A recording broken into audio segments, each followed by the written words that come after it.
중국을 보면은 2000년 동안에 결국은 땅으로 먹고 산 나라입니다. 중국은 사실은 땅을 잘못 건드리면 나라가 엎어지는 2021년에 중국이 땅을 잘못 건드렸습니다. 그래서 2022년에 결국은 새로이 이제 만들어낸 정치 아젠다가 바로 공동부유입니다. 같이 잘 먹고 잘 살자는 아젠다이긴 한데 이걸 시행하는 방법을 너무 과도하고 무리하게 진행을 했던 거죠. 그래서 대표적으로 이제 세 가지 같이 잘 먹고 잘 사는데 공공의 적을 골랐고 첫 번째가 뭐냐면 부동산, 두 번째 공공의 적이 플랫폼들, 그리고 세 번째가 보면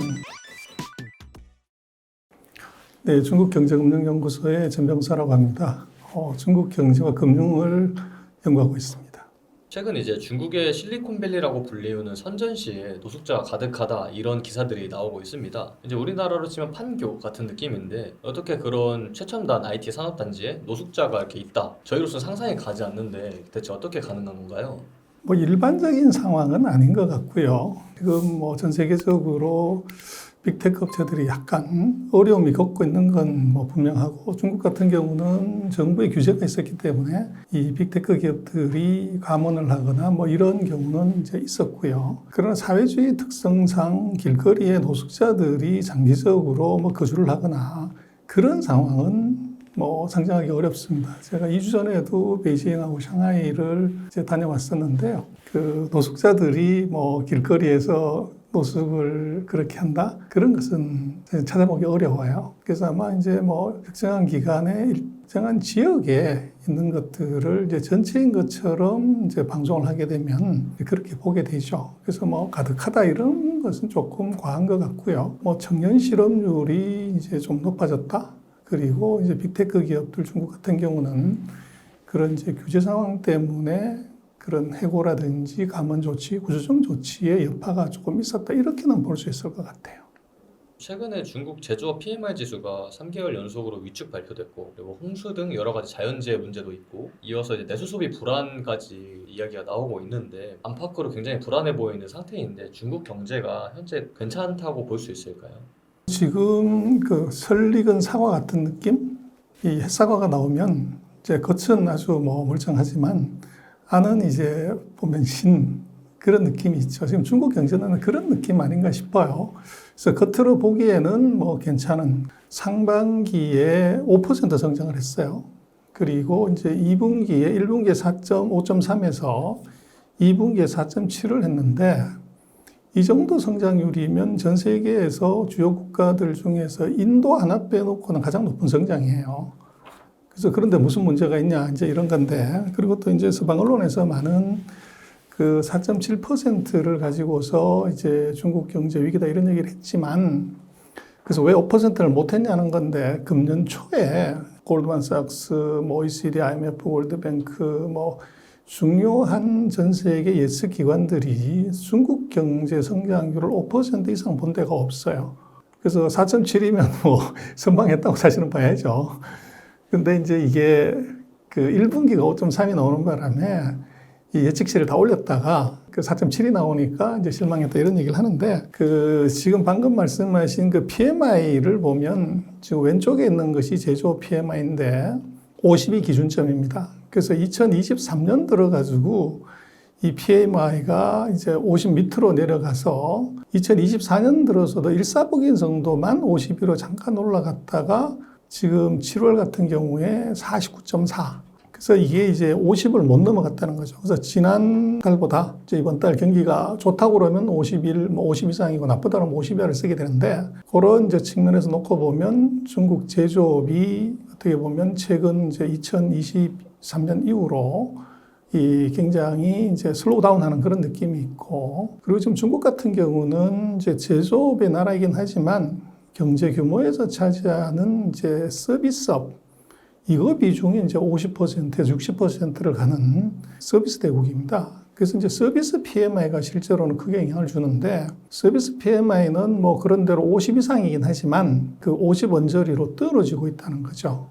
그래서 그게 이제 영향을 주는 거고 반면에 이제 미중이 무역 전쟁, 기술 전쟁을 하지만 중국의 수출은 금년 들어서 이제 상당히 좋은 지금 차트에서 빨간 색깔인데요. 한 7%대 성장 뭐 이런 식으로 좀 올라오고 있습니다. 그래서 어떻게 이런 일이 벌어지냐 하는 건데, 그것은 이제 전 세계가 코로나 이후에 소위 말하는 이제 양극화, 그 K자 회복이라고 그러죠. 돈 있는 사람은 계속적으로 벌고 나빠지는 사람은 계속 나빠지는. 그래서 과거 같은 사이클이 이렇게 해서 위로 올라가야 되는데 그게 아니라 K자형으로 가다 보니까 그 소득 수준이 낮은 사람들이 저가에 가성비가 좋은 제품에 대한 수요가 굉장히 늘어난 거죠.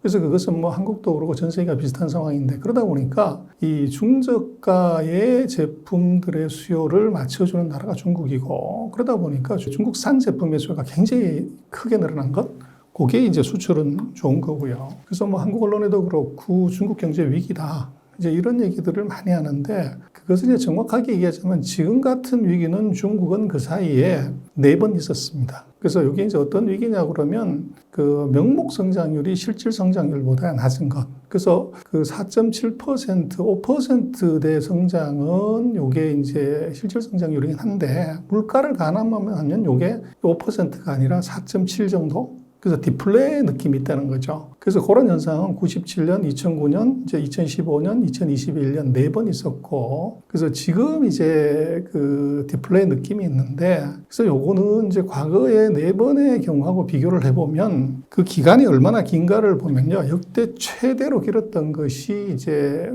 아시아 금융위기 때였습니다. 그래서 그때 이후로는 지금 이 디플레 느낌이 가장 길게 왔다는 것이고, 근데 그게 뭐가 이제 가장 큰 주범이냐 그러면 결국은 이제 부동산입니다. 그래서 지금 중국의 보통 GDP는 소비, 뭐 이제 투자, 수출 이렇게 얘기를 하는데, 생산, 투자, 그 소비, 수출 다가 플러스로 이제 돌아서긴 했어요. 근데 유일하게 지금 마이너스가 나온 게 부동산 투자입니다. 마이너스 9.5. 요게 이제 중국 경제 실제적인 이제 발목을 잡고 있는 것이고, 그래서 이제 이게 언제 리커버를 하냐는 건데, 결국은 뭐 앞이 보이지 않으면 역사책을 보라고 그러는데, 방금 말씀드렸던 이제 98년 이후에 4차례의 중국 경제가 위기라고 하는 이제 그 기준으로 놓고 보면, 지금 제가 빨간색으로 줄을 전 5번째, 2022년 9월 달부터 시작을 해서 금년 6월까지를 보면 분기 단위로 이제 봤을 때 굉장히 낮은 이제 1998년 수준의 패턴이죠. 그래서 이게 이제 언제 끝나냐 하는 건데요.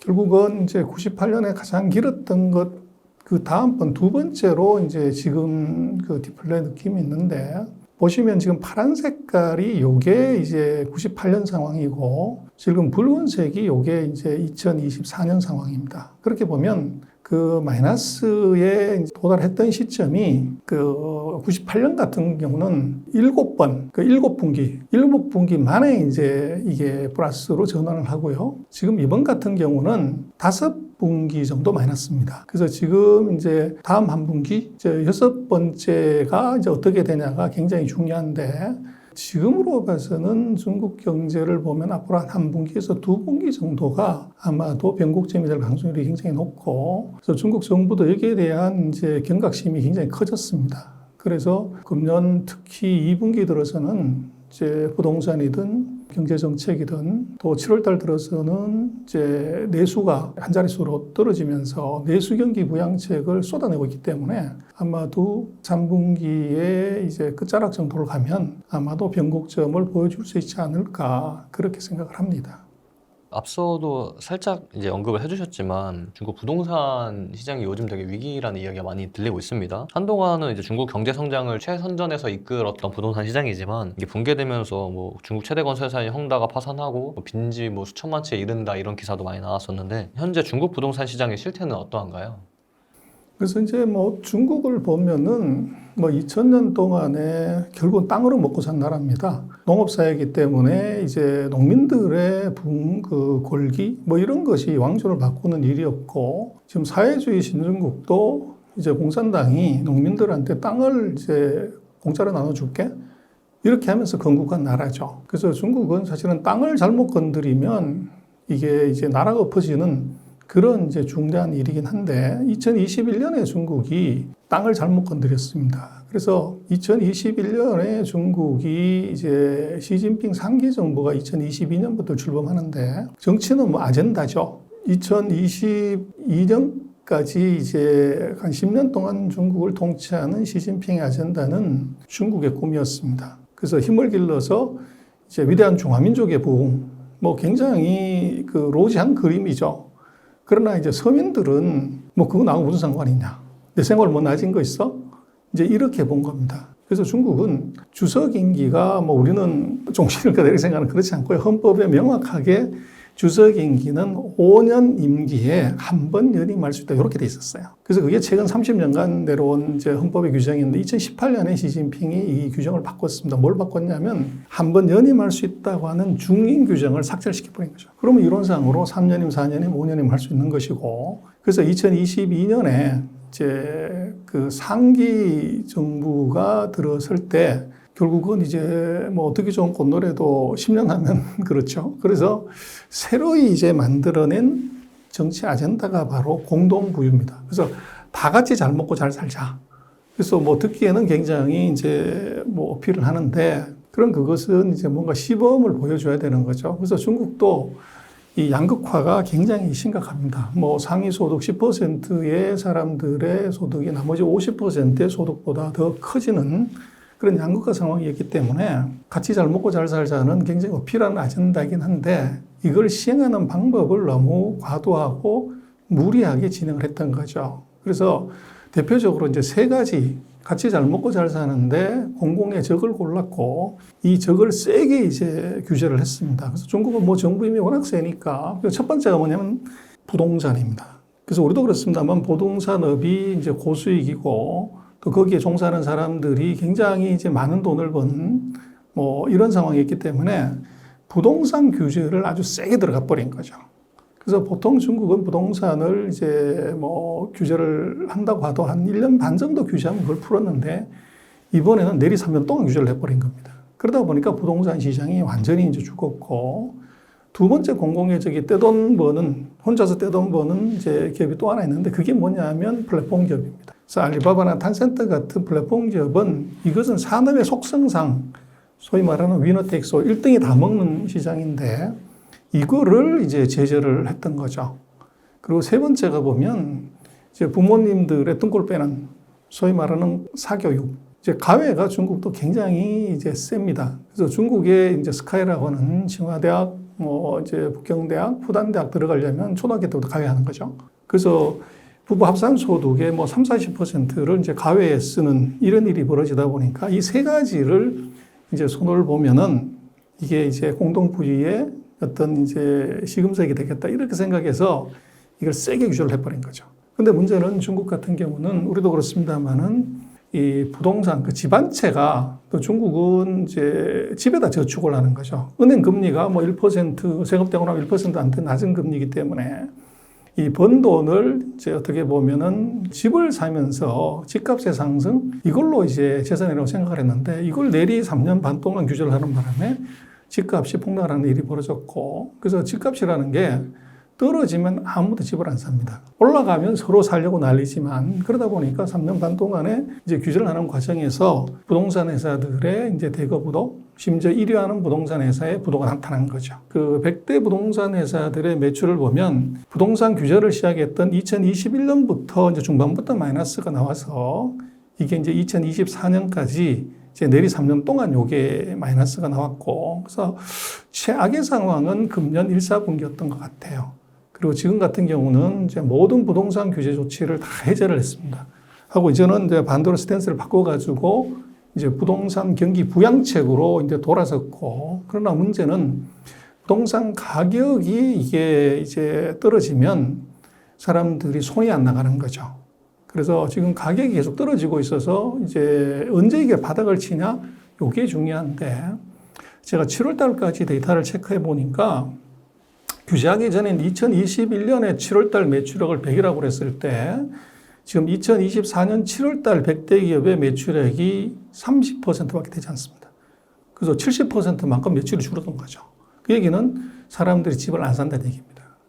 그래서 이게 이제 중국 부동산 업계가 그리고 이제 부동산은 이걸 규제하게 되면 집질 때 들어가는 뭐 시멘트, 철강, 뭐 이제 건자재 그리고 조금 더 들어가면은 이제 가구, 가전, 자동차 이게 다 영향을 내구 소비재가 다 영향을 미치고 원자재가 다 영향을 미치는 그런 산업이기 때문에 이것의 파급효과가 굉장히 컸던 거죠. 그래서 이념에 매몰돼가지고 이제 이게 정치 아젠다에 매몰돼서 이 땅을 잘못 건드린 것이 어떻게 보면 중국 지금 내수 경기를 나쁘게 한 가장 주 원인이고.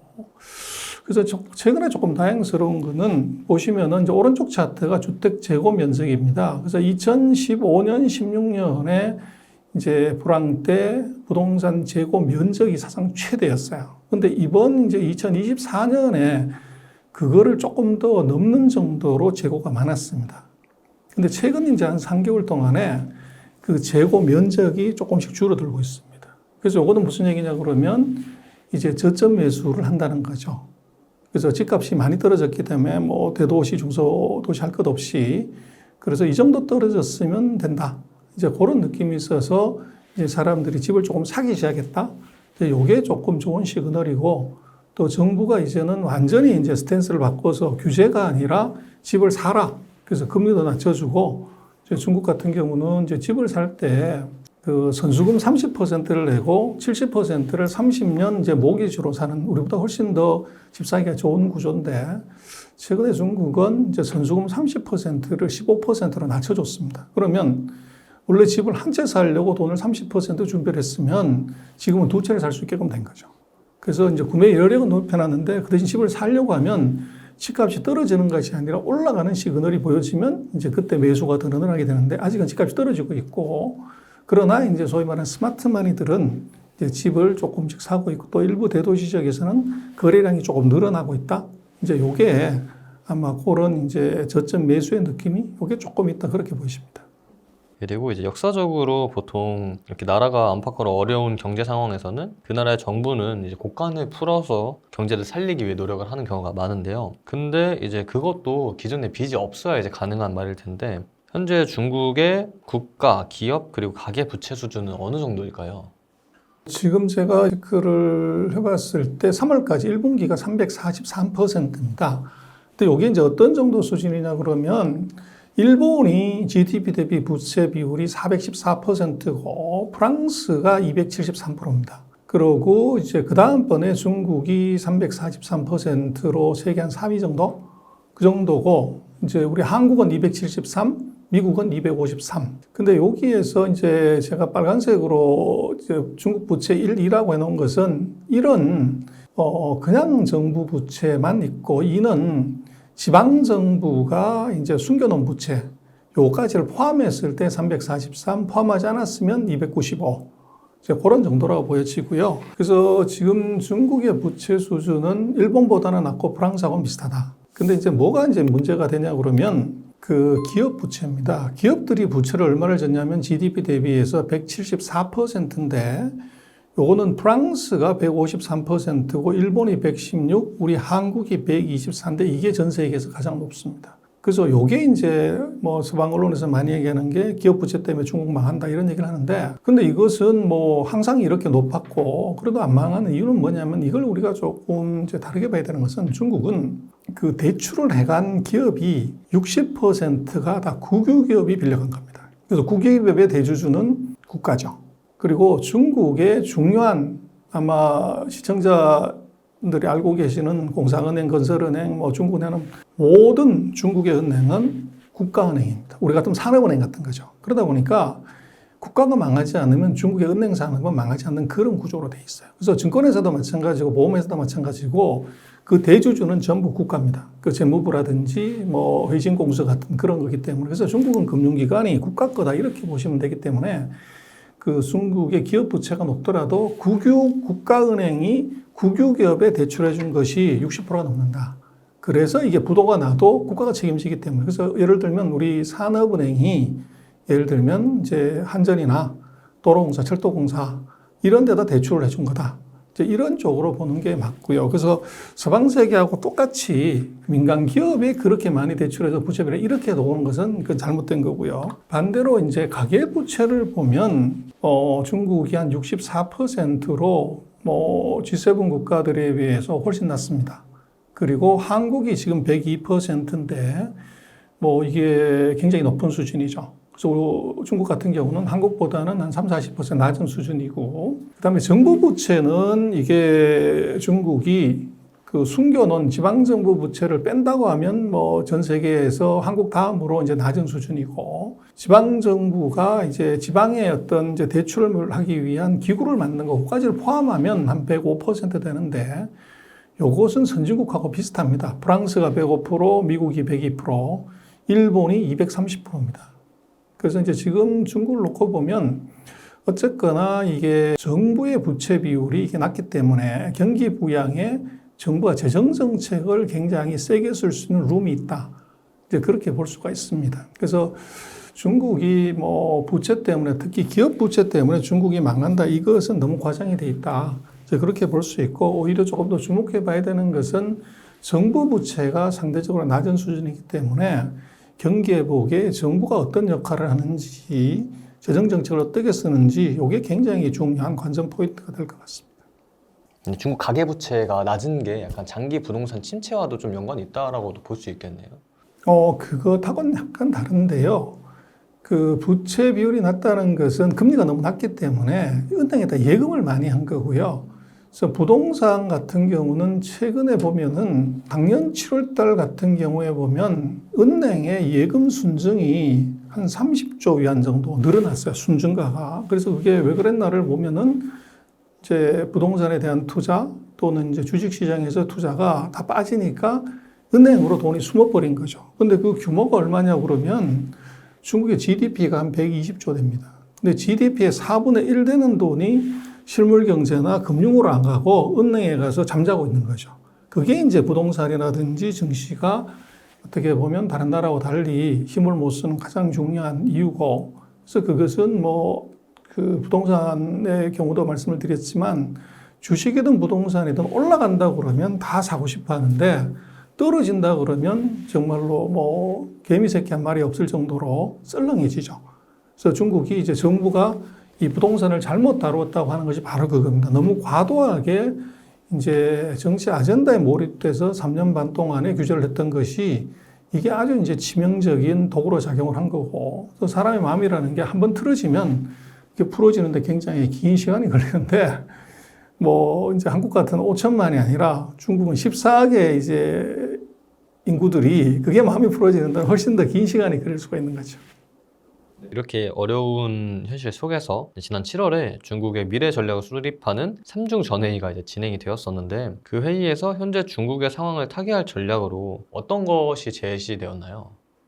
그래서 먼저 이제 삼중전이 뭐냐 하는 거를 조금 이해할 필요가 있는데요. 중국은 공산당원이 9,700만 명인가 뭐 800만, 거의 1억 명 가깝습니다. 그러다 보니까 우리나라 인구의 2배 되는 사람들이 모여서 뭐 전당대회를 해야 되는데 그거를 자주 못하는 거죠. 그래서 5년에 한 번 중국은 전당대회를 합니다. 우리는 뭐 국힘이나 민주당이 뭐 시도 때도 없이 전당대회를 하지만, 그러다 보니까 5년에 한 번 하는데 그때 다 모일 수 없으니까 9,700만 뭐 1억 가까운 공산당원 중에서 대표를 뽑습니다. 그 대표 중에서 이제 205명이 이제 중앙위원이라는 사람들이 중앙에 모여서 회의를 하는데, 이걸 이제 5년에 7번 회의를 합니다. 근데 그 이제 첫 번째, 두 번째 회의가 제1중전이고 두 번째가 제2중전인데, 그래서 그 첫 번째 중앙위원회 전체 회의, 그게 제1중전이고 제3중전은 전체 중앙위원들이 세 번째 회의를 한다는 것인데, 이게 왜 중요하냐면 1중전, 2중전은 주석을 뽑고 총리를 뽑고 장관을 뽑는 인사에 관한 거예요.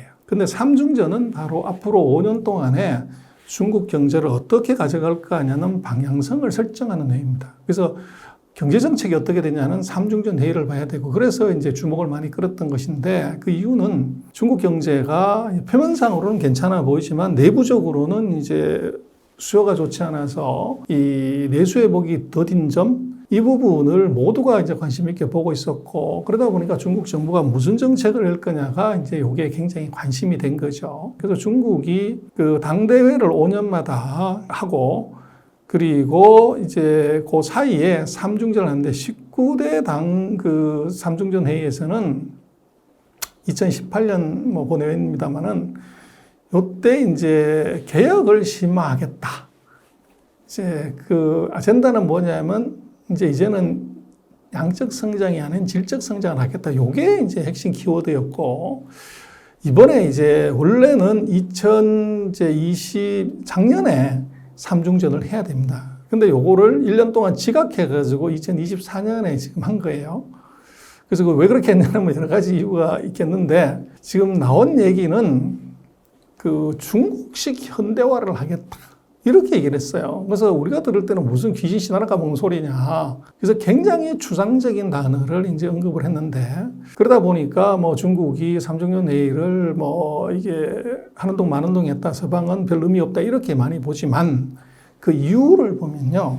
2018년부터 미국과 중국이 전쟁을 하면서 중국이 예를 들어서 이제 중국 제조 2025 뭐 이런 걸 하면은 계획이 뭐 400페이지, 500페이지 되는 자료가 나왔어요. 근데 그걸 이제 미국이 그대로 입수를 해가지고 그걸 하나하나 다 이제 제재를 하고 통제를 들어가니까 중국이 가급적이면 미국에 정보를 노출하지 않는 선에서 정책을 발표한 거죠. 그러다 보니까 특히 이제 바이든이 집권하면서 기술 전쟁을 세게 하면서 중국의 모든 대외 발표 문서는 과거에 비해서 대폭 줄어들었고 발표하는 자료에 도표 하나가 없어요. 그리고 제목도 굉장히 추상적으로. 그래서 서방 세계가 봤을 때는 이게 도대체 무슨 소리야 하는 정도로 굉장히 추상적인 단어로 이게 이제 도배를 해버린 거죠. 그래서 화장을 한 거고 그렇다고 해서 중국이 뭐 안 하고 있냐 그건 절대 아니고요. 엄청난 계획을 세우고 디테일을 세웠지만 그것을 가급적이면 서방 세계가 자세히 알지 못하게 그렇게 하려고 이제 그런 식의 이 대외 발표문도 줄이고 표현도 굉장히 추상적인 그래서 한 2만 자 되는 삼중전 회의의 그 보고서에 보면 이게 도표가 하나도 없어요. 그리고 구체적인 수치도 거의 없습니다. 그래서 그게 이제 다른 점인데 그 중국은 이제 행간의 의미를 읽는 것이 중요한데 그래서 중국은 어떤 거를 하냐고 그러면요. 2만 자 되는 보고서에서 뭐가 중요하냐 하는 것은 키워드 핵심 키워드의 반복을 많이 하면서 강조를 합니다. 2018기 당대회하고 20기 그 삼중전하고 비교를 해보면 개혁이라는 단어가 18기에서 59번, 이번에 54번 개혁이라는 말이 많이 들어왔고 거기에 무슨 얘기를 했냐면 앞으로 5년 동안 300개의 개혁을 하겠다. 이게 가장 큰 이슈인데 근데 이제 뭐 그렇게 하고 나서 증시가 좀 뜨뜻미지근했어요. 근데 그 왜 그랬냐 그러면 지금 중국은 이 3년 반 동안에 뭐 코로나 규제, 그 다음에 이제 부동산 규제, 플랫폼 규제 때문에 사람들이 자산이 크게 떨어져 있는 상태에서 의기소침해 있는데 개혁이라는 말이 이제 한자로 풀어보면 그것은 가죽을 벗긴다는 말입니다. 그 바꿀 개자, 가죽 혁자거든요. 그래서 가죽을 300번을 벗긴다, 5년 동안?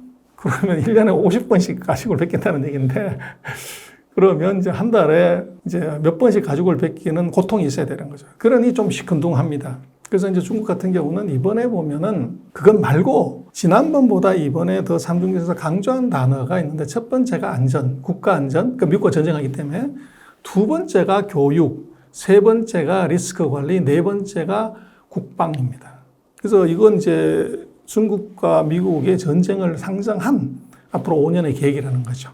그래서 이제 교육은 왜 들어갔냐 하는 것은 결국은 이제 미국과의 기술 전쟁이 벌어지기 때문에 첨단 기술 인력을 양성해야 된다.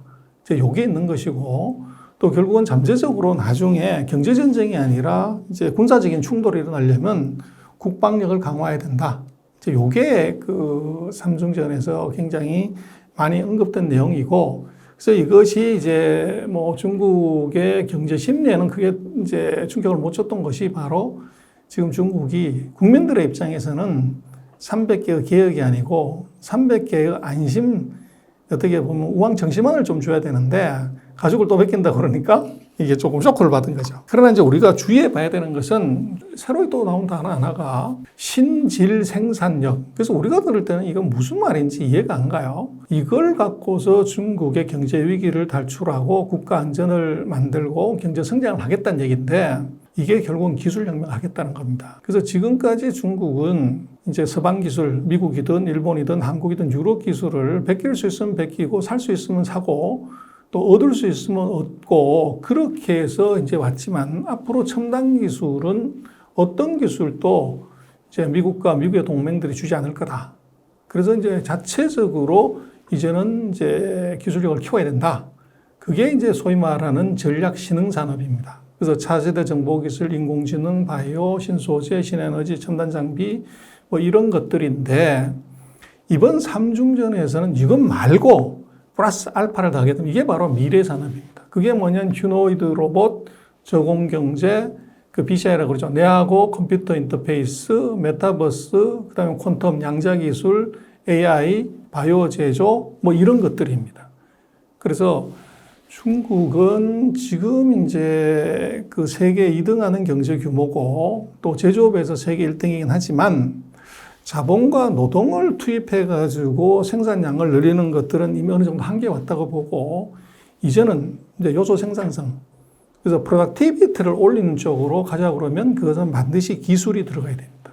근데 앞으로 5년 동안 중국은 이 전략 신흥 산업 플러스 미래 산업 이거를 육성을 해서 이게 중국의 경제 위기에서 또 미국과의 전쟁에서 이것을 벗어나겠다는 게 삼중전의 사실은 핵심입니다. 그래서 이번 삼중전의 키는 중국이 기술에 올인한다. 그렇게 정리를 할 수가 있는데 이걸 아까 말씀드렸던 것처럼 중국이 굉장히 추상적인 모호한 단어로 데코레이션을 했기 때문에 아무것도 이제 안 하는 허황한 얘기를 한 것처럼 느껴지지만 그건 절대 아니다. 그렇게 말씀드릴 수 있을 것 같습니다. 이제 물론 이렇게 미래를 위한 전략을 세우고는 있지만 당장은 이제 중국의 경제 상황이 썩 좋지 않은 건 사실이고 그렇다 보니 이제 대중 수출 의존도가 높은 우리나라 같은 경우에는 자연스럽게 조금 불안해질 수밖에 없는데 중국 경제 불황의 영향을 피하기는 조금 힘들지 않을까 생각이 됩니다. 그래서 이제 중국 경제 불황이 우리나라에 앞으로도 지속적으로 좀 악영향을 미칠 수 있을까요? 그래서 이제 우리로 봤을 때는 실물 경제는 중국을 봐야 되고 금융 경제는 미국을 봐야 됩니다. 미통성은. 그래서 실물 경제를 보면 우리가 그 수출로 보면 7월 달까지 보면 그 대중 수출하고 대미 수출이 19% 똑같습니다. 그래서 과거에는 이제 중국이 홍콩까지 포함하면 30%를 넘어갔다가 이게 좀 떨어져서 미중이 같이 한 19% 정도를 왔고 그 대신 이제 우리가 중국으로 주로 수출하는 것들은 중간재고요. 반대로 이제 미국으로 수출하는 것들은 소위 말하는 자동차, 전기차, 반도체, 배터리 뭐 이런 제품들이 주종입니다. 그래서 이제 중국이 경제가 상대적으로 슬로우 다운 하면서 우리로서는 중간재 수출이 크게 타격을 받는 것은 이건 불가피하고요. 그리고 이제 또 하나 우리가 좀 생각해야 되는 것은 그 7월까지 보면 우리가 작년부터 2023년부터 우리가 92년에 수교를 하고 나서 2022년까지 31년 동안 우리가 중국에서 무역 적자를 한 번도 낸 적이 없어요. 항상 흑자를 냈고 그래서 한 31년 동안 우리가 7,800억 달러 정도 흑자를 봤습니다. 근데 2023년에 처음으로 무역 적자를 냈고 금년에도 7월까지 한 60억인가 적자가 났어요. 그래서 이제 정상적인 경우라고 하면 사실은 흑자를 30년 보다가 적자가 나면 왜 적자가 났는지 또 적자를 줄일 방법은 뭔지 또는 적자를 흑자로 바꿀 전략은 뭔지 그런 것들을 토의하고 논의하고 전략을 짜는 것이 정상인데 우리는 최근 2년 동안에 대중국 적자 났다는 것에 대해서 거기 어떻게 이제 대응하고 흑자로 바꿀 전략은 연구소든 정부든 이제 학교든 그런 전략을 논의하거나 세미나하거나 포럼하는 경우는 없었습니다. 그래서 중국은 시장 끝났다. 피크 쳤어. 쳐다보면 안 돼. 이런 형태로만 같이 그 원인을 분석해보고 대응을 세워본 적은 없습니다. 그래서 이게 이제 우리가 중국에 대해서 어떻게 보면 그 최대 시장을 너무 이제 약하게 보거나 이제 의도적인 관심 밖으로 보려고 하는데 문제는 전 세계 인구의 6분의 1, 경제 규모의 6분의 1은 나라를 무시한다고 해서 안 본다고 해서 그것이 없어지는 게 아니라는 거죠. 그리고 또 하나 이제 우리 리스크는 뭐냐 그러면 오른쪽 보시면은 수출 비중은 대중국, 대미국이 똑같이 19%인데 문제는 수입 비중입니다. 그래서 미국으로부터 우리 수입은 오른쪽 차트에 파란색인데 23%에서 11%까지 이제 반으로 줄어드는 반면에 중국으로부터 수입은 이게 5%에서 이제 2010년대 16%, 지금은 21%로 미국보다도 더 많은 수준으로 지금 이제 올라가고 있다는 거죠. 그래서 이게 무슨 얘기냐면 지금 작년 같은 경우에 우리가 중국한테서는 적자가 났지만 미국은 444억 불의 흑자가 났습니다. 그리고 금년 들어서도 미국의 흑자는 계속 늘고 있고요. 그런데 이 흑자가 어디서 나냐고 그러면 자동차, 배터리, 전기차, 반도체. 여기서 이제 흑자가 나는데 문제는 이 흑자를 내기 위해서 전기차에 들어가는 이제 예를 들면 리튬부터 시작한 그 배터리 소재, 그 다음에 이 반도체에 들어가는 소재의 40%에서 배터리 같은 경우는 80% 이상의 원자재를 중국에서 가져들어옵니다. 그래서 미국으로 수출이 늘어나는 만큼 중국으로 또 수출이 늘어나서 중국의 우리 적자가 더 커지는 이런 구조가 돼 있는 거죠. 근데 이제 뭐가 우리가 문제가 되냐 그러면 결국은 우리가 리스크를 생각을 해봐야 되는데 지금 미국의 선거가 요동치고 있습니다. 그래서 트럼프가 되냐 해리스가 되냐에 따라지지만 만약에 트럼프가 된다고 하면 트럼프가 생각하는 동맹의 기준하고 지금 바이든 대통령, 해리스 부통령이 생각하는 동맹의 기준이 다릅니다. 그래서 바이든이나 해리스는 소위 말하는 민주주의라는 가치를 공유하는 나라를 동맹이라고 생각을 합니다. 그래서 한국이 중요한 동맹이 되는데 장사꾼 트럼프는 그게 아닙니다.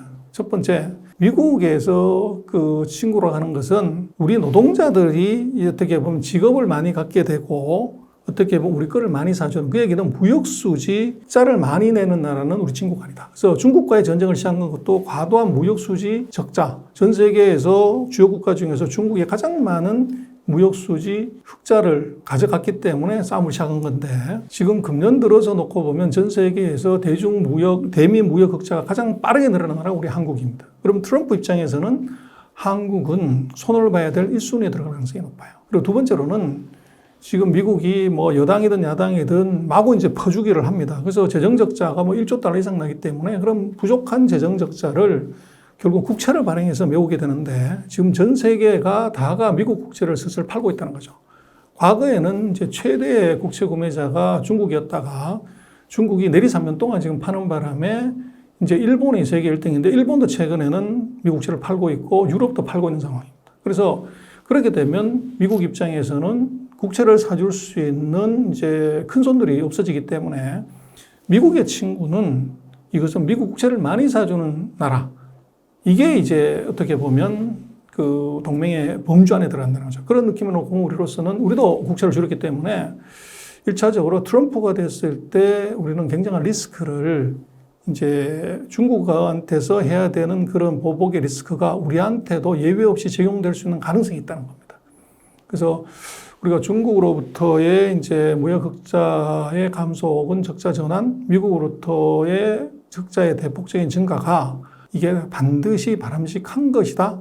이렇게 보기 어렵습니다. 그래서 굉장히 우리가 좀 전략적으로 할 필요가 있고 조심해야 되고 그리고 이제 중국이 경제가 나빠진다, 좋아진다고 하는 것과 상관없이 우리로서는 이제 중요한 산업의 원자재를 중국에서 갖고 오기 때문에 만약에 미중 전쟁이 격화됐을 경우에 중국이 미국과 같은 편인 한국을 제재함으로 인해서 미국에 경고를 주는 그런 단계가 만약에 있다고 하면 가장 손쉬운 것이 원자재를 공급을 안 해버리면 우리 반도체부터가 당장 문제가 되고 배터리가 바로 배터리 중에서 그렇게 원가를 많이 차지하는 건 아니지만 음극재를 만드는 흑연 이거 거의 90%, 100%를 중국이 장악하고 있습니다. 그래서 유사시에 흑연을 안 팔아버리면 우리 전기차하고 배터리는 올스톱이 되는 불상사가 생길 수도 있어요. 그래서 그러다 보니까 중국의 이제 경제 상황의 변화도 우리가 굉장히 이제 잘 관찰을 해야 되고 또 중국과의 관계는 이제는 우리 제품을 중간재를 파는 시장이 아니라 우리 원자재를 사오는 이 원자재 공급국으로서의 중국을 어떻게 관리할 거냐 이게 굉장히 중요해집니다. 그래서 우리가 중동 사태가 이제 벌어지게 되면 우리나라 모든 물가 뭐 다 난리가 나는데 중국과 미국이 전쟁을 해서 만약에 중국이 원자재를 갖고 이제 무기화를 한다고 하면 그게 가장 먼저 타격받을 나라가 우리 대한민국입니다. 그래서 중국은 이제는 우리는 중국이라고 부르지 말고 중동이라고 불러야 된다. 그래서 중동처럼 관리하는 것이 우리한테는 굉장히 중요할 것 같습니다.